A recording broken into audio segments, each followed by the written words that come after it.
வணக்கம் விவர்ஸ். பெண்கள் ஏற்படக்கூடிய துன்பங்கள்ல ஒண்ணுதான் இந்த பூப்பு சுழற்சி. பூப்பு அப்படின்னும் போது தன்னை ஒத்த உயிர் ஒண்ணு இந்த உலகுக்கு வருது அப்படின்னா அதுக்கு அடிப்படை காரணமே இந்த பூப்பு சுழற்சி தான். அதனாலதான் ஃபர்ஸ்ட் பெண்கள் பூப்பு அடையும் போது இது ஒரு பெரிய விழாவா நம்ம கொண்டாடுறோம். இந்த பூப்பு 24 நாள்ல இருந்து 32 நாட்களுக்குள்ள வந்து 2 முதல் 8 நாட்களுக்குள்ள நிக்கிறது தான் நார்மல் பூப்பு சுழற்சி அப்படின்னு சொல்றோம். இது 24 நாட்களுக்கு குறைஞ்சாலோ இல்ல 32 நாட்களுக்கு அதிகமானாலோ இயல்பா 8 நாட்களுக்குள்ள நிற்க வேண்டிய பூப்பு நிற்காம வந்துகிட்டே இருந்தது அப்படின்னா அவங்க படுற கஷ்டம் அது கொஞ்சம் நஞ்சம் இல்லை.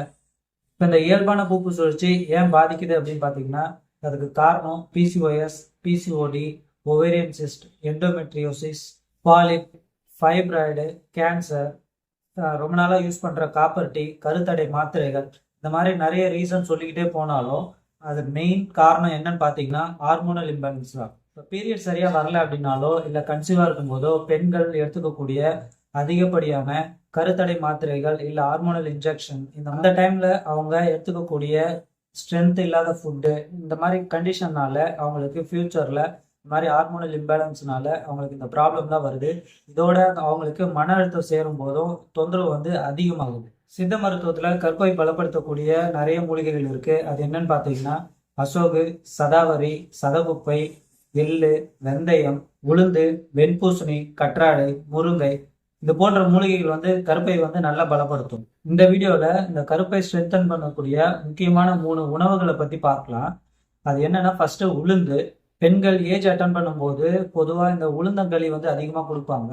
அதுக்கு காரணம் அவங்க ஹார்மோனல் இம்பேலன்ஸ் வராமல் உடம்பு ஸ்ட்ரென்த்தாக இருக்கணும், கர்ப்பப்பை நல்லா ஸ்ட்ரென்த்தாக இருக்கணும் அப்படின்றதாக கொடுப்பாங்க. ஆனால் அதுக்கப்புறம் அது யாருமே கொடுக்கறதும் இல்லை. சில பேருக்கு அது செய்ய கூட தெரியறது இல்லை. அதனால அதுக்கு வர்றது என்னன்னு பார்த்தீங்கன்னா கர்ப்பப்பை ஸ்ட்ரென்தன் இல்லாமல் போகுது. ஹார்மோனல் இம்பேலன்ஸ் அவங்களுக்கு பீரியட்ஸ் ப்ராப்ளமும் வருது.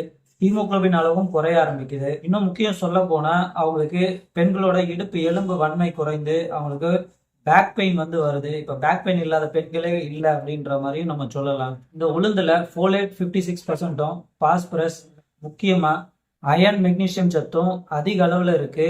இது பெண்களுக்கு ஏஜ் அட்டன் பண்ணும்போது கொடுத்தோம் அப்படின்னா இந்த உளுந்துல இருக்கிற பாஸ்பரஸ், விட்டமின் இ, அயன் சத்து கர்ப்பப்பை தசைகளை பலப்படுத்தும். அது மட்டும் இல்லாம உளுந்து ஈஸ்ட்ரோஜன் சுரப்பை ஒழுங்குபடுத்துறதுனால ஹார்மோனல் இம்பேலன்ஸ்னால வரக்கூடிய பெண்களுக்கு அதிகமான உதிரப்போக்கை நிறுத்துவதற்கும் இந்த உளுந்தங்கஞ்சிய இல்ல உளுந்தங்களிய அதிகமா உணவுல சேர்த்துக்கலாம். அடுத்து செகண்ட் எள்ளு.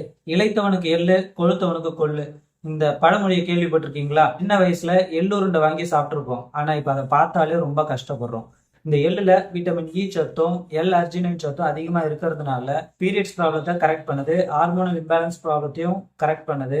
பெண்களுக்கு ஏற்படக்கூடிய அதிகமான டயர்ட்னஸ் சரி பண்ணி அவங்களுக்கு உடம்புக்கு ஸ்ட்ரென்த்தையும் கொடுக்கும். அடுத்து தேர்டு வெந்தயம். வெந்தயம் கசப்பு சுவை கொண்டது. வெந்தயத்தை நம்ம கஞ்சியாகவோ இல்லை களியாகவோ கூழாகவோ பொடியாகவோ இந்த மாதிரி ஏதோ ஒரு விதத்துல நம்ம உள்ளுக்கு சாப்பிட்றதுனால இந்த வெந்தயத்துல இருக்கிற கசப்பு சுவை இன்சுலின் சுரப்பை கரெக்ட் பண்ணி கொடுக்குது. பிசிஓடி ப்ராப்ளம் இருக்கிறவங்களுக்கு இந்த இன்சுலின் சுரப்பு பாதிக்கப்படும். அதனால ஹார்மோனல் இம்பேலன்ஸும் வரும். அந்த ப்ராப்ளம் இருக்கிறவங்க இந்த வெந்தயத்தை கஞ்சியாகவோ இல்லை பொடியாகவோ உணவுல சேர்த்துக்கிட்டீங்க அப்படின்னா இந்த இன்சுலின் சுரப்பை ஒழுங்குபடுத்தி பிசிஓடி ப்ராப்ளத்தையும் கரெக்ட் பண்ணி கொடுக்கும். ஹார்மோனல் இம்பேலன்ஸ் ப்ராப்ளம் வராமையும் பார்த்துக்கும். குறிப்பா இந்த ப்ரொஜெஸ்ட்ரான் ஹார்மோனை உற்பத்தி செய்யறதுல இந்த வெந்தயத்துக்கு முக்கிய பங்கு இருக்கு. இந்த வெந்தயம் ப்ரொஜெஸ்ட்ரான் சுரப்பை ஒழுங்குபடுத்துறதுனால ஹார்மோனல் இம்பேலன்ஸ் இருக்கிறவங்க இந்த வெந்தயத்தை உணவை அதிகமாக எடுத்துக்கலாம். இப்போ பீரியட்ஸ் பிரச்சனை இருக்கு, சரியா மந்த்லி எனக்கு பீரியட்ஸ் ஆகலை, இல்லை ஹார்மோனல் இம்பேலன்ஸ் ப்ராப்ளம் இருக்கு, உடம்பு ரொம்ப வீக்கா இருக்கு அப்படின்ற பெண்கள் இப்போ நான் இந்த 3 உணவுகளை சொல்ற மாதிரி எடுத்துக்கிட்டீங்க அப்படின்னா ஒரு நல்ல பலன் பெறலாம். அது எப்படி அப்படின்னா இப்போ அப்ராக்சிமேட்டா பீரியட்ஸ் டைம் 28 டேஸ் அப்படின்னு வச்சுக்கோங்க. இதை கால்குலேட் பண்ணி ஒரு டயட் சார்ட் சொல்றேன். ஃபர்ஸ்ட் 1 to 5 டேஸ் பீரியட்ஸ் டைமா இருக்கும். அந்த டைம்ல ப்ளீடிங் ஆகும்போது இந்த எள்ளு உருண்டை அதிகமாக உணவுல சேர்த்துக்கலாம். அதே மாதிரி 6th டேல இருந்து 14th டே இந்த டைம்ல உளுந்தங்களியை அதிகமா உணவுல சேர்த்துக்கலாம். இது எடுக்கிறதுனால பெண்களுக்கு இடுப்பு எலும்பு பலம் பெறும், உள்ள இருக்கிற ஓவமும் ஸ்ட்ரென்தன் ஆகும், உடம்புக்கு தேவையான ஸ்ட்ரென்த்தும் கிடைக்கும். அடுத்து 15th டேல இருந்து 28th டே இந்த வெந்தயம் அதிகமா உணவுல சேர்த்துக்கலாம். வெந்தயம் கஞ்சியா இருந்தா ரொம்ப பெஸ்ட். இந்த மாதிரி நீங்க உணவுகளை எடுத்துட்டு வந்தீங்க அப்படின்னா இந்த ஹார்மோனல் இம்பேலன்ஸ் ப்ராப்ளத்தையும் சரி பண்ணலாம். பெண்களுக்கு அதிகமாக வேலைபளு காரணமாக ஏற்படக்கூடிய உடல் சோர்வு, உடல் பலவீனம், இடுப்பு ஸ்ட்ரென்த் இல்லை அப்படின்றவங்களுக்கு இந்த உணவு வந்து நல்ல யூஸ்ஃபுல்லாக இருக்கும். நீங்களும் அதை யூஸ் பண்ணிவிட்டு கீழே இருக்கிற கமெண்ட் செக்ஷனில் உங்களோட பெனிஃபிட்ஸை வந்து போடுங்க. அது மற்றவங்களுக்கும் யூஸ்ஃபுல்லாக இருக்கும். தேங்க்யூ.